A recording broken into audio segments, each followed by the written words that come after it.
What's that sound? It's For Amusement Only, the EM and Bingo Pinball Podcast.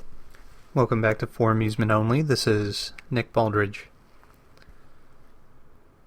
Today I received a voicemail, the first one on the voicemail line, so without further ado, let's see what's going on. Hey Nick, this is Ryan Clater, long-time listener, first-time caller. You may remember me as the guy who designed your t-shirt, so I'm just giving you a ring as I'm strolling my 2-year-old son around, as this is the only way he's wont to nap anymore, so pardon the ambient noise. Anyway, I have no EM memories to speak of because by the time I was born, the solid-state revolution had happened, so I guess that dates me. I'm calling because you've already given me a ton of help with my EM restoration and retheme, as we talked about on episode 100, but I'm on to the bottom board, which you just discussed this past episode. I think it was 118. And that got me thinking about a question I have on mine. So mine seems to have a healthy layer of mold, I'm afraid, mildew mold. It's a little bit fragrant and like little tiny even patches of gray all over the board. I haven't lifted it out yet, but after listening to episode 118, it sounds like you can not only take the board out, but take all the components off the top too, which I guess would make sense. But again, this is my first time doing anything with an EM, so that was news to me. Anyway, just wondering if you have any suggestions for how to go about cleaning that board. I'm assuming sanding, like you said, but my one concern is, am I going to intoxicate myself somehow with that mold? Anyway, if this is something you can talk about on the show, great. If not, still enjoying the cast, man. Keep it up. Happy to be a very small part of it. Take care. Bye.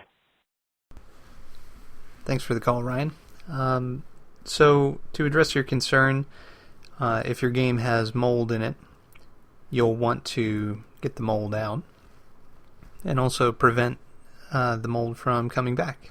So, I've had a number of games which were probably well beyond where they should have been for any sane person to fix up. But as far as mold goes, I've had mold on the playfield, in the cab, under the cab, on the cab, in the head, on the head, just about everywhere you can imagine.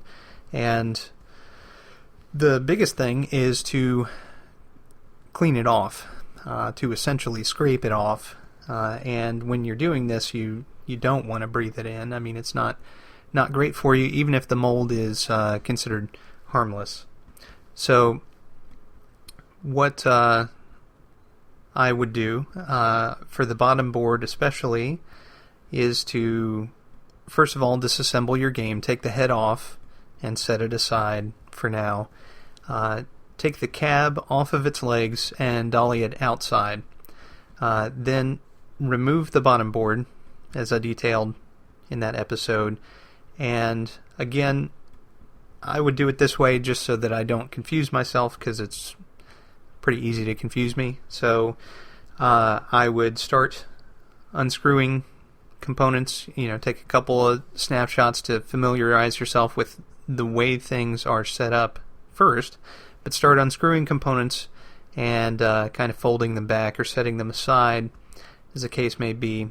If you have enough space, you could replicate the layout of the harness and everything over to the side, away from the bottom board, and that way you have kind of an easier task when you go to put everything back on.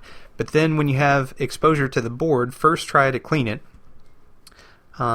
using the techniques that I detail. You basically want to scrub it first and see if the mold comes off.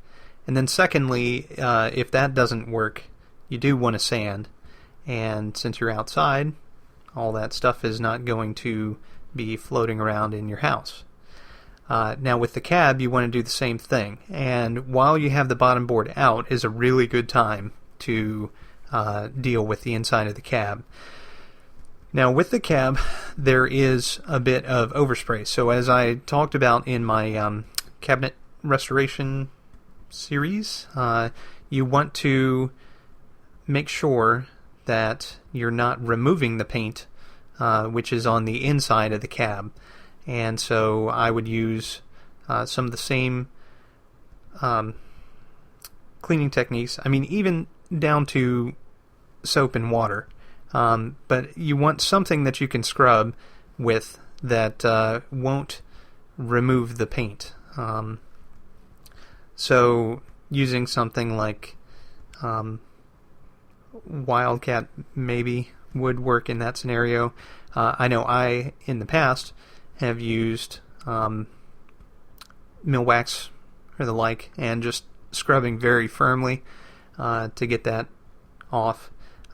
You get also a secondary benefit from doing that, in that the wood is treated with wax, and so it's harder for the mold to breathe and therefore to breed. So you've essentially taken care of the problem. You do want to wax over any area that has had mold, even on the bottom board, because you really don't want it to come back. I mean, that's kind of the worst nightmare. So in a best case scenario, you have your play field with some mold on it, and that mold is going to slightly force apart part of the top coat of the wood, but you're going to want to get the mold out and then wax over it, and that should prevent the mold from regenerating quickly. You will have to keep an eye on it, of course, and you'll have to do the same with the game. Once it's back in the house and back up on legs, you want to kind of think about the environment that it's in. Is it in a cold, dark place, or a warm, dark place, even worse, like a basement that perhaps is not air-conditioned or similar? You want to think about these things. So once you've got the mold off, though, you should be good to go. Now, one other word of caution, which I think I mentioned earlier, but in case that I did not, you do want to wear a mask while you're doing this, just like you would if you were sanding.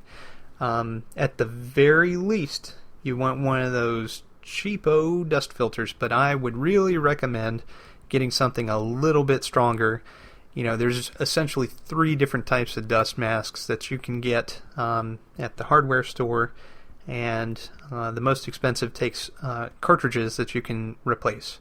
Kind of a step down from there is a multi mask with a layer in between, and that's normally what I use because I'm cheap, and it hasn't given me a problem, and that's part of why I do it outside too, so most of the stuff is going to be headed away from you just because of the wind. The furthest step down would be one of those little paper masks, and those things stink. So you'd want to double it up or do something in order to make it so it's actually doing something, but really I'd recommend against doing that, just if it was me. I know some people don't care, but I figure it can't be good to breathe that stuff in. So at any rate, thank you very much for calling, and thank you very much for listening, everybody. My name again is Nick Baldridge. You can reach me at foramusementonlypodcast@gmail.com. You can also reach us on our phone line, which is 724-BINGOS1. That's 724-246-4671. You can listen to us on iTunes, Stitcher, Pocket Cast, via RSS, on Facebook, on Twitter, at Bingo Podcast. You can follow me on Instagram at nbaldridge. And you can listen to us on our website, which is foramusementonly.libsyn.com. Thank you very much for listening, and I'll talk to you next time.